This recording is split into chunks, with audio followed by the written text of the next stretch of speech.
ഗുരുജിയുടെ തോരാത്ത പ്രണയമഴ റൈറ്റിംഗ്സ് ആയിട്ട് എഴുതാൻ തന്നിരിക്കുകയാണ്.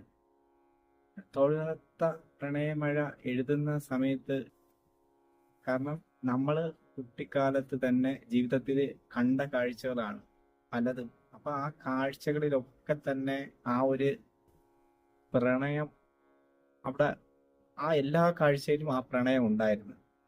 അപ്പം നമ്മളൊന്നും ആ പ്രണയത്തിന്റെ സ്പർശം നമുക്കത് ഏൽക്കാതെയാണ് നമ്മൾ സഞ്ചരിച്ചു പോയത് എന്ന് പലപ്പോഴും എഴുതുന്ന ആ ഗുരുജി ആ കണ്ടിട്ട് എഴുതുന്ന ഒരു കാഴ്ച കാണുമ്പോൾ പലപ്പോഴും ഫീൽ ചെയ്തു.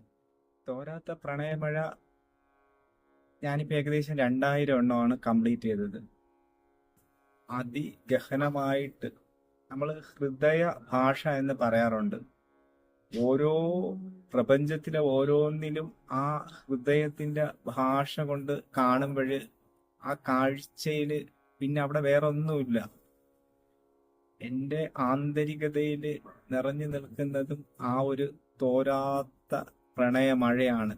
ആഴിയെയും ആകാശത്തെയും പക്ഷിയെയും എൻ്റെ ജീവിതത്തിലെ തന്നെ ഓരോ കാഴ്ചയെയും പുഷ്പത്തിന്റെ നറുമണത്തെയും തഴുകി ഒഴുകുന്ന ആ പ്രണയ മഴയാണ് ഗുരുജിയുടെ തോരാത്ത പ്രണയമഴ.